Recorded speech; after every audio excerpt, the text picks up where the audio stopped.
Come on, you bastard. I know you're out there. Not now, Finch.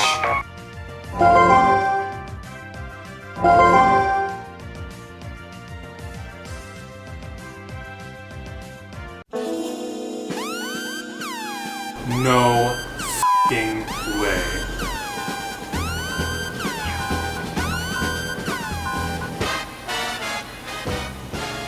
Two tries? Just 2 tries. That's fine. I've only been sitting here for 3 hours trying to catch this mother. Okay, you little shit. If Finch can find you just after 2 tries, I sure as shit can find you too. I'll never stop. Not even if it takes me the rest of my life.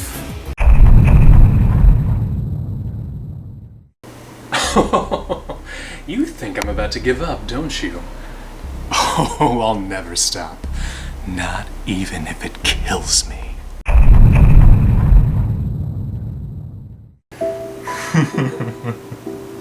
Please. Please. Oh, God.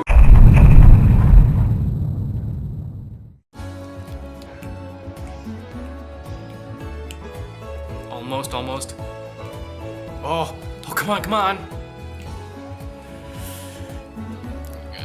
Yeah! Woohoo! Oh, that took forever. Whew. Oh yeah, but I caught all 700s of the Pokemon and they're all shiny! Oh my god, wow. Oh, it's been a while. I haven't heard from Blue in a while. Wonder how he's doing.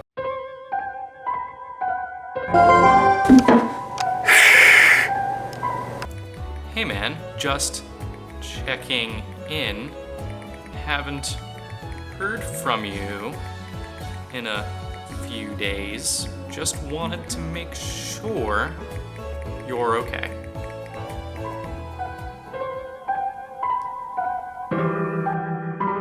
Dear God, he's not still shiny hunting for a Ralts, is he? Finch, man, you gotta help me. Blue? Is that you? I can't stop. My body won't stop. I can't control it. It's like the game's making me play. I can't put it down. So you are still shiny. How are you in my head? That thing. I don't know what happened, but somehow the need to complete my shiny Pokedex split my consciousness. I'm trapped with this thing. This shiny crazed lunatic. Hey, man. Relax. It's alright. No, it's not alright, man. Do you know how long it's been since I've showered? You gotta help me, man. Dude, no worries. Okay, I'll just send you one of my shiny Ralts, that way you can complete your shiny Pokedex. Wait, you caught 2? Yeah. I caught the second one on my way out of the area where I caught the first one. Well, would you look at those odds?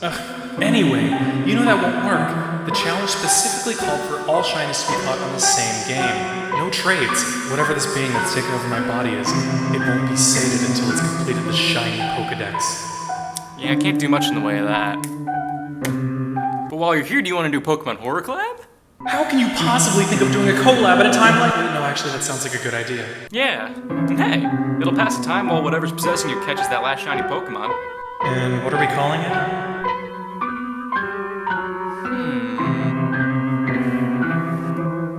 Let's call it the HorrorDex. We'll each take a Pokemon and analyze its tragic backstory in a series of videos. So what you're saying is it'll be a series of videos where we explore the grim reality of an individual Pokemon story. Sure. It'll hold you over till you're feeling better. And besides, Halloween is right around the corner. It's the perfect time for a spooky Halloween special. I really hope it doesn't take me that long to find a shiny Ralts.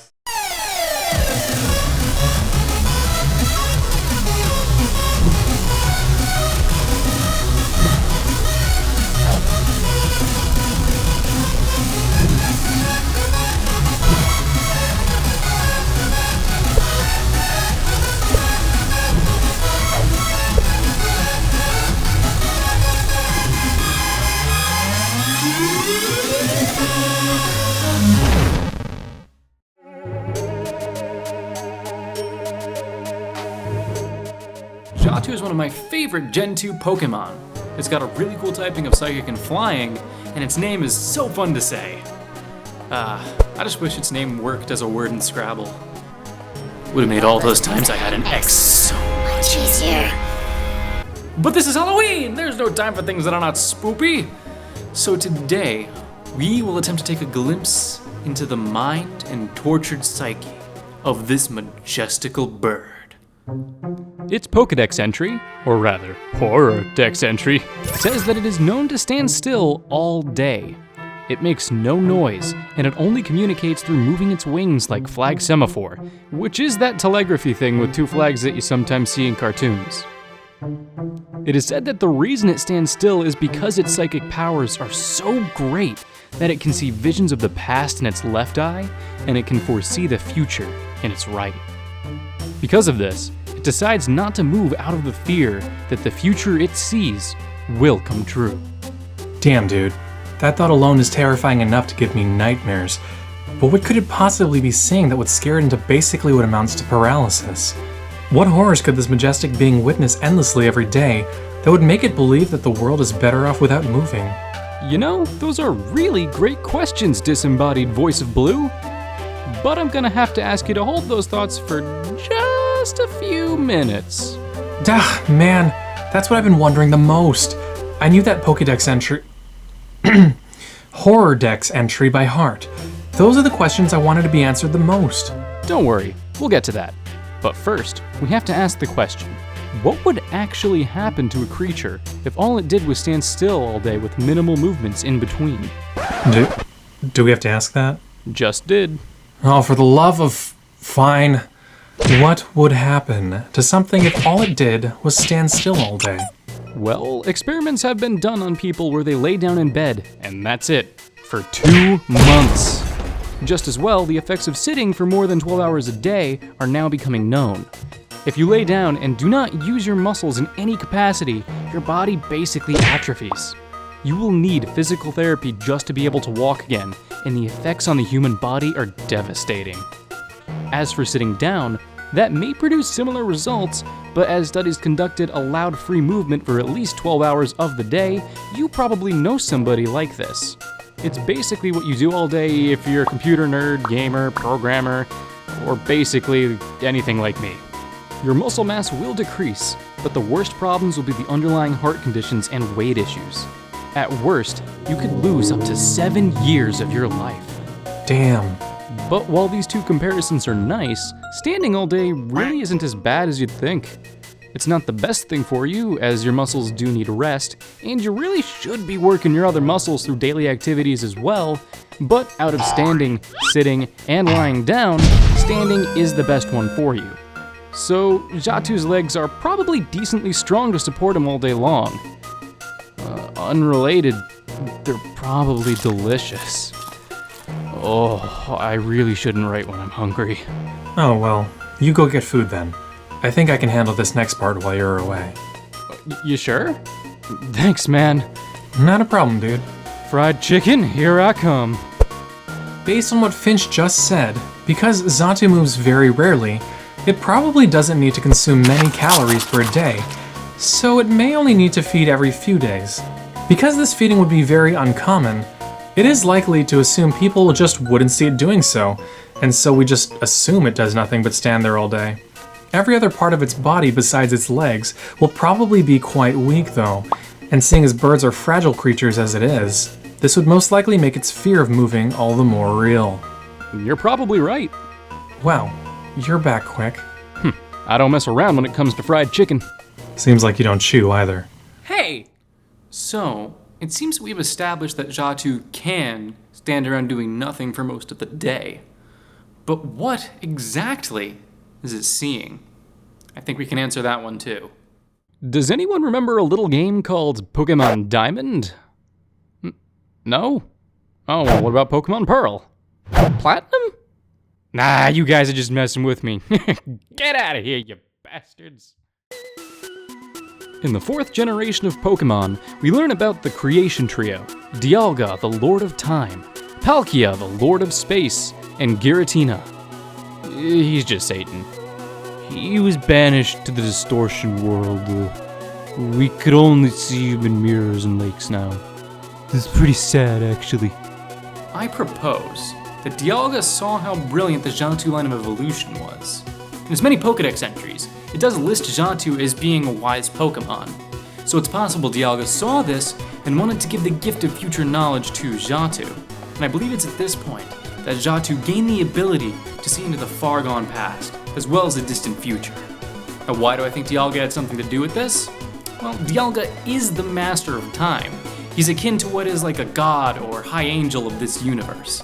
It just seems unlikely to me that any Pokemon, no matter how wise or potentially gifted it is, that it is able to tap into basically what amounts to a god's power.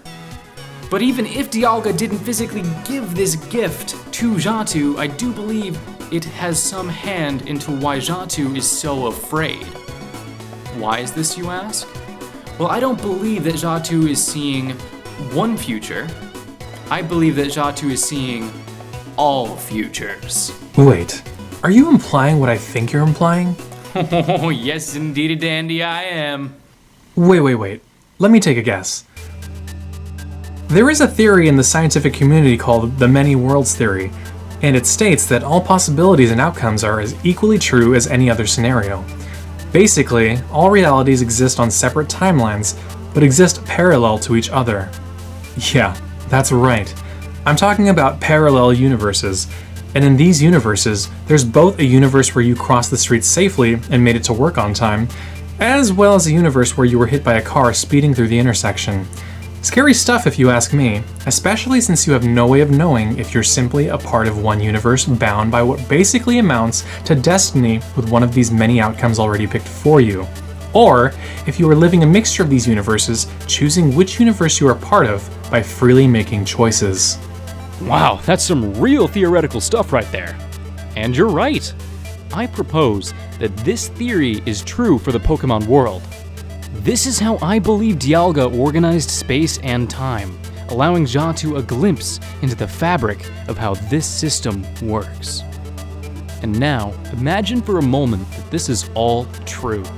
Instead of just seeing one timeline with one great disaster ahead after another, Xatu sees all possible disasters.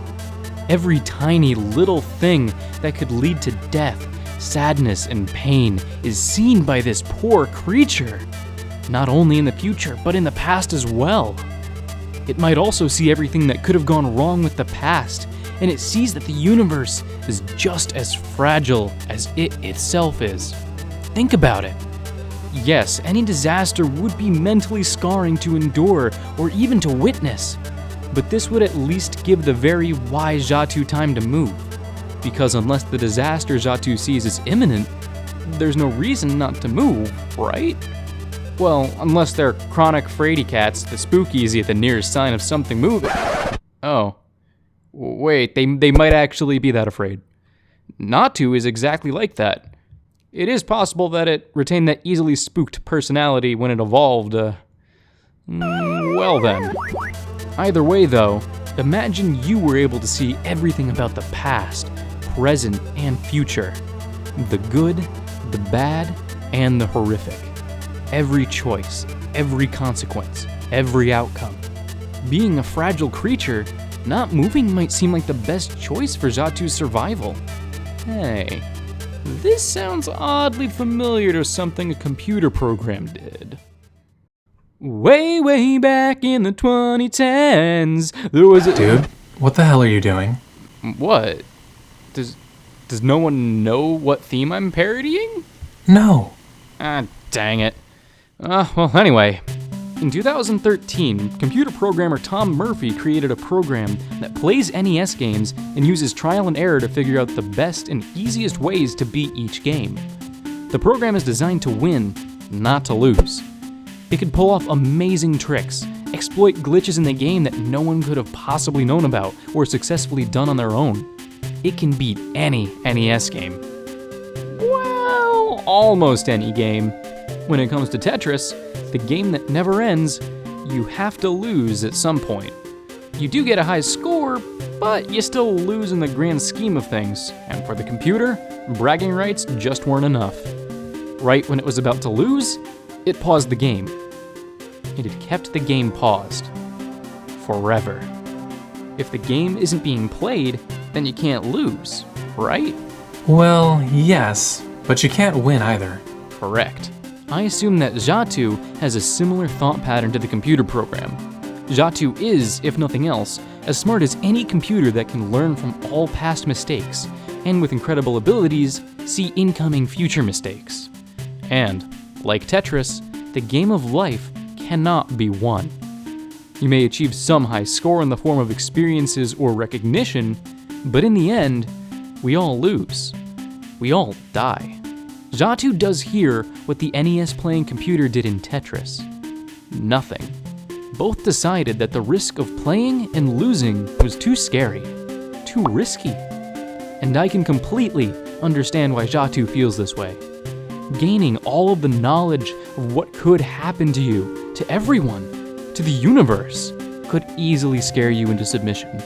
It's just sad to see this beautiful creature basically relegated to a statue out of fear, even though its unique gift is what caused it to do so in the first place. Hold on a second there, Finch.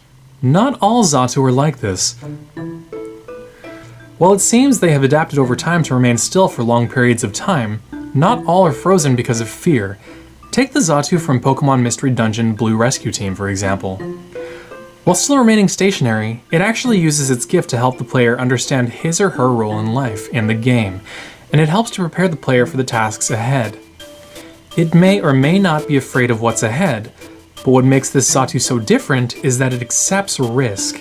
It accepts that the risk is worth it to help others and to possibly ensure a better outcome for the future instead of a disaster. I remember that. Well, it seems that Xatu are fragile, easily frightened creatures who just so happen to be given the gift of premonition. But that gift is also a curse, as the possibility of tragedy and disaster around every corner of its life is too much for even this wise and noble creature to bear. But while it seems that most Xatu are statues, paralyzed in fear, and would rather stay motionless than risk having their premonition come to life, it appears that some rather enjoy their tranquil life and will help any passers-by that it deems worthy. It's nice to know that not all Xatu are as alone or as afraid as we think they are. Wow, man. That got a lot darker than I thought it would. Yeah, man. This series is gonna go to some dark places. But hey, it's Halloween season, some more the merrier, right? I suppose you're right. Damn. You know, it's almost as dark as Dragonite losing the one integral part of itself that makes it whole. What? Oh yeah. Didn't you know about that? Well, no, but I wanna know now. Well, great. How about we continue this conversation over on my channel? Yeah, sounds like a plan to me. Should I also put a link on screen and in the description so that way people can go to your video and watch the second half of what is basically this ongoing series we're gonna be doing all throughout Halloween? I'm running out of breath, so I don't even know really how to describe this anymore. Duh. Well, alrighty then. Fuck. Let's do this thing. Thank you guys so much for watching this video. If you liked it, please leave a like on the video and be sure to subscribe to this channel. That way you'll be notified of when the next episode of this series is uploaded. If you want to help this video and my channel grow, be sure to share it with all of your friends. That would mean a lot to me if you did that. Also, please leave a comment below telling us what you thought of the video, and of course, click the link on screen or in the description to go watch Blue's video discussing whether or not Dragonite is a broken soul. Blue is a fantastic guy and has got some great stuff over on his channel, so while you're there, be sure to subscribe to him as well. And if you by happenstance watched his video before watching mine, I would like to welcome you to my channel. If you're interested in more Pokemon theories and lore, I've got a playlist of them right here for you to watch, as well as an entire Let's Play of Pokemon Alpha Sapphire. Once again, thank you so much for watching. I hope you're having the best day ever, and I hope to see you in the next video. Happy Halloween, everyone!